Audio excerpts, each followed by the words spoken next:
They didn't ask, they just decided. And like always, I was expected to nod, smile, and make it all work. My name is Rachel Connors. I'm 28 years old, a senior accountant at a firm no one outside of finance has heard of, and I live a quiet life in a quiet building with no drama and no damage.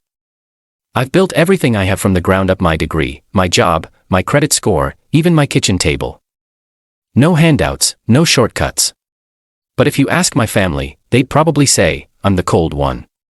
Not because I've ever yelled or walked out or done anything cruel, just because I stopped cleaning up their messes. You see, I have an older sister, Erin, 2 years ahead of me, but somehow always 5 steps behind. Erin has a way of making failure look like tragedy and making everyone else responsible for it. Lost another job. The boss was toxic.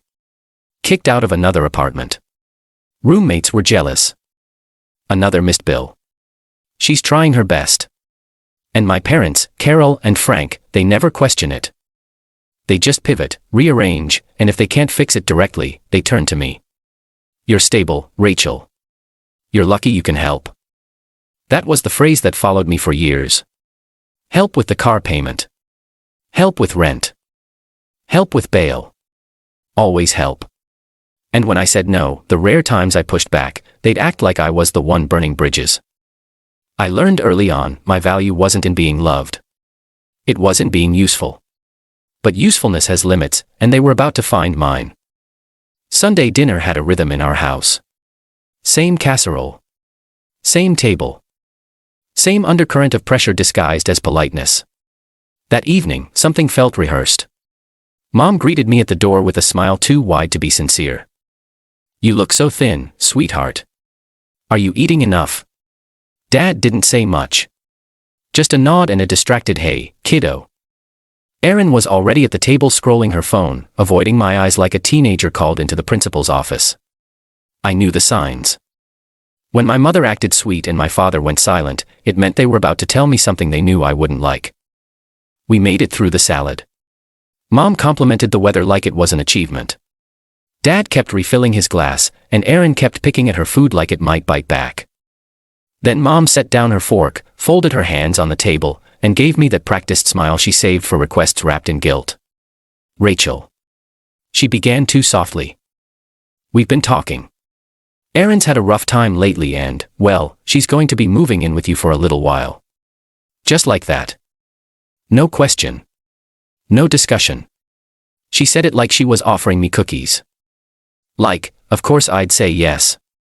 I felt the room pause like they were waiting for me to resist, waiting for the pushback they could call selfish. I looked at Erin. She glanced up quickly, then away. My dad cleared his throat, already bracing for the argument. Instead, I smiled. Of course, I said lightly. If it helps Erin get back on her feet, I don't see why not. The silence that followed was sharp. My mother blinked, caught off guard. My dad exhaled like he'd dodged a bullet. Erin leaned back in her chair, smug, creeping across her face like moss. None of them noticed how still I went after that, how quiet they thought I'd caved. But what they didn't know, what none of them had thought to ask, was that I hadn't lived in that apartment in weeks and I had no intention of letting Erin or any of them move into a place that no longer existed. I didn't wake up one day and decide to lie to my family. It took years, years of quiet disappointments, of guilt-wrapped favors and memory-hold sacrifices, of realizing that in my family, survival came with strings and being the strong one just meant being the most convenient to use. When I was 21, Erin's car got repossessed. She called sobbing, said she couldn't get to her new job, said this one was different, she just needed a little help getting started. My credit was clean. Co-signing felt like a small thing. She stopped showing up to that job 3 weeks later, missed the payments. Guess whose credit took the hit? At 23, Mom called me crying because the mortgage was past due. Dad had been laid off. Erin had moved back in. I wired $2,000 the next morning. No one thanked me. At Christmas, Mom handed me a mug that said, "World's Best Daughter," and I almost laughed. At 25, Erin got a DUI, first one we knew about at least. Dad asked me to keep it quiet, said it would destroy the family's reputation. I paid for the lawyer. Erin never said a word. A year later when she got pulled over again, and I refused to help, Mom called me cold. You've never understood what it means to worry for someone you love, she said. Erin's life is harder than yours. That was the moment I knew, not suspected knew. They didn't see me. They saw a function, a faucet they could turn on when something broke, a wallet that smiled. I started pulling back, politely declining, changing topics, saying I'll think about it instead of yes. They noticed. And they didn't like it. One night, I found myself sitting alone in my apartment, the condo I'd bought without help, decorated on clearance sales paid for month by month with numbers and spreadsheets and quiet diligence. I stared at the front door and realized I didn't feel safe in it anymore because it wasn't mine when they wanted something. It was always ours, just like my time, my money, my patience. So I made a decision. I called a realtor, sold the unit, quietly, legally. Without fanfare, I moved into a small rental on the other side of town. No one asked where, and I didn't offer it. I could have told them, but I didn't, not out of cruelty, not out of revenge, out of preservation. Because sometimes when you grow up in a family that only remembers your usefulness, the kindest thing you can do for yourself is disappear, just enough to breathe. The text started on Monday, we'll bring Erin's mattress Saturday morning. Frank's loading the boxes Friday night. She's excited to finally have her own space. I didn't reply. I didn't need to. They were speaking to a version of me that no longer existed. Each message assumed I would open the door, rearrange my life, absorb the weight without making a sound. They'd done it before. They just didn't know I had stopped listening. By Thursday, Mom was texting me daily. Let me know if you need anything cleaned before she moves in. Erin says she won't be a burden. She's bringing her own dishes. That one made me laugh quietly to myself over coffee. She hadn't washed a dish in her own apartment in years, but I let it all play out. I didn't push back. I didn't correct them. I waited Saturday morning. I left early. Coffee first, then a drive across town to nowhere in particular. I walked through a farmer's market I didn't plan to buy anything from. Stood in the sun longer than necessary. My phone vibrated in my pocket 3 times before I looked. Missed calls. Voicemails. I let the 4th call go through Rachel. It was Mom, but not her soft voice. The brittle one. The one layered with panic. What's going on? She demanded. There's someone here. Someone.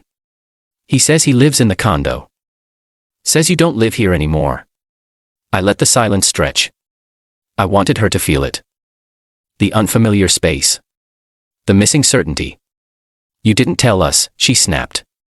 You never said a word. No, I replied evenly. I didn't. There was scrambling in the background. The rustle of bags. Dad's voice sharp and low. Erin saying something I couldn't hear. Rachel. Mom hissed. What is this? I sold the condo. I said simply. Weeks ago. You what? I moved out. Quietly. I didn't think it mattered. No one asked where I lived, so I didn't say. For a moment, nothing. I imagined them standing on that porch, bags on the ground, arms crossed, realizing they'd planned an invasion and showed up at the wrong castle. Then Dad's voice cutting through. You lied to us. You said she could move in, I said. If it helps Erin, I don't see why not. I didn't say where. Another pause. A sharp inhale from Mom. And from Erin, finally. So what? We're just, what? Supposed to figure it out now. She sounded young when she said it. Not angry, just lost. And for the briefest second, I almost answered. But I didn't. Because here's what they didn't know. I hadn't changed the locks out of anger. I hadn't sold a condo, to make a point. I did it because I was tired of living in a space that never felt mine. I did it because I deserved to walk into my own home and not brace for impact. And because sometimes the kindest thing you can do for people who refuse to change is to stop making space for them. They thought that was the end of it. They were wrong. Because by evening they were standing at my door. I knew they'd come. Even as I sipped my coffee that morning. Even as I let their voicemails pile up, I knew Mom wouldn't let it go. She'd dig or call someone or show up just to prove a point that no matter how far I moved, I was still reachable. Still obligated. By sunset, the knock came. 3 quick-clipped hits. The kind you hear when someone's trying to stay polite, but is barely holding it together. I looked through their peephole. Carol, Frank, Aaron, and a trunk full of boxes parked on the curb, like it was moving day. I opened the door halfway. "You found me," I said, flatly. Mom looked flushed, her lipstick faded, and hair pushed back like she'd run her hands through it too many times. "We tried calling," she said, voice tight. We didn't think you'd be here." "It's my apartment," I said, "but you said Dad's voice was rising now. You said she could move in. Now we're standing here with all her things, and you're acting like we're strangers." I didn't move. I didn't raise my voice. I never said she could move in here.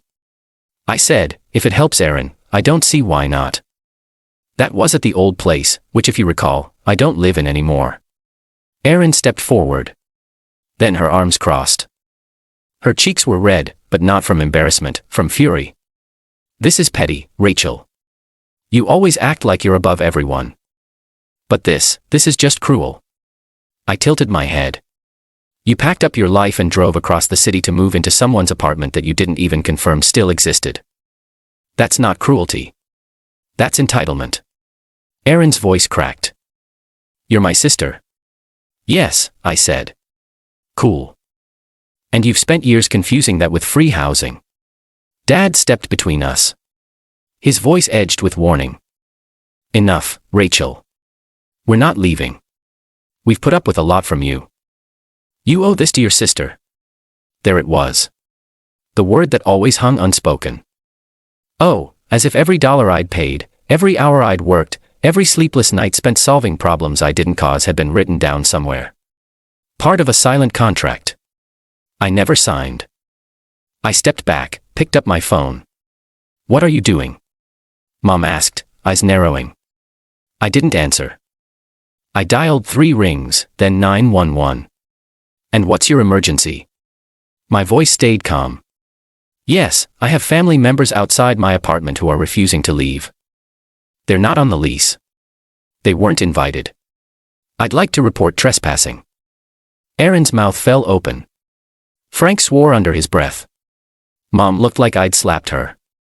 "Rachel," she whispered, almost pleading. "You're calling the police on your own family." "I asked you to leave," I said. "You didn't. The dispatcher asked for my address. I gave it." Aaron's voice shook with rage. "This is going to ruin everything. Do you know what people will think of you? Do you know what they'll say?" "Yes," I said. "They'll say." I finally stopped opening my door. Mom blinked. Her voice dropped to something smaller. "You used to be kind." I didn't flinch. "You used to notice when I was hurting." The silence that followed wasn't empty. It was heavy, packed with every ignored boundary, every swallowed word, every moment I'd said yes when I wanted to scream no. A patrol car pulled up 10 minutes later. The officer stepped out tall and calm, her hand near her belt but relaxed. "Evening," she said. "We received a call about trespassing." I nodded. "That's me."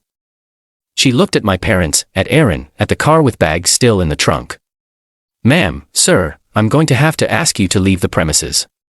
"This is our daughter," Frank said.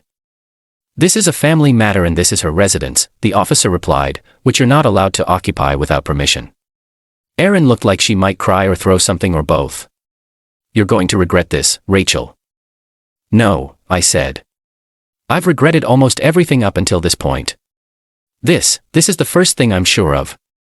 The next day, I woke up to 12 missed calls, 5 from Mom, 2 from Dad, the rest from numbers I didn't recognize, cousins probably, or family friends I hadn't spoken to since graduation. Then came the text. "Why would you do this to your own sister? Your mom is devastated. Erin's sleeping in her car. Is that what you wanted?" I didn't reply. I just scrolled. Eventually, I found it, a Facebook post from my mother, public 3 paragraphs punctuated by heartbreak emojis and a photo of Erin as a toddler. "We raised both our daughters to care for each other, but one of them has forgotten what that means. We're heartbroken that Rachel, so successful, so fortunate, would turn her back in our time of need. Erin didn't deserve this. None of us did. Hundreds of likes, dozens of comments from people I hadn't seen since I was 12, calling me selfish, cold, entitled. It wasn't new, just louder. I stared at the screen for a long time. Then, for the first time in my life, I posted back a thread, simple, no flair, no hashtags there. Screenshot the $2,000 transfer I made to cover the mortgage. Screenshot my name on Erin's car loan, followed by the collections. Notice a photo of the lawyer invoice from her DUI case, a timeline of every one-time favor I'd agreed to since I was 21, the receipt showing the sale of the condo, and finally, a message I'd saved. One Erin had sent me 2 years ago, calling me a boring robot because I wouldn't let her crash for a month. I ended with one line, I didn't abandon my family, I just stopped volunteering for emotional debt. I turned off my phone after that, not because I was afraid, but because I didn't need applause. I just needed quiet, and for once, I had it. That night, the apartment was still. No noise from a hallway, no buzzing phone, just the quiet hum of the fridge and the occasional creak of old pipes shifting in the walls. I made tea, chamomile. It wasn't for sleep, I didn't need help sleeping anymore. It was for the ritual. A soft cup held in both hands, steam rising like forgiveness I hadn't asked for. My phone lit up once. Mom, then again. Erin, I didn't open the messages, I didn't have to. I knew the rhythm by now. Shock, anger, guilt, pleading. Always in that order. I blocked both numbers, not out of cruelty, not out of pride, but because not every door deserves to be knocked on forever. I walked out onto the balcony. It was cold, but not sharp. The kind of cold that reminded you you're alive. Below the city hummed along, people moving headlights, glowing, someone walking a dog in a puffy coat, too big for spring. A neighbor 2 floors down waved when she saw me. I waved back. It was simple, that small gesture, but it was more real than most of the things I'd done out of obligation. Inside, I turned off the lights one by one, the living room, the kitchen, the hallway. No picture frames on the walls, no family photos, just quiet, just clean space. I didn't feel triumphant or bitter or broken, I just felt done, performing done, explaining done. Being the spare oxygen mask for people who never learned how to breathe on their own. Somewhere out there, they were probably rewriting the story again, casting me as the villain or the cold one or the ungrateful daughter. Let them. I didn't come here to be loved. I came here to stop pretending I didn't vanish. They just told the story like I had, and now I've written it back.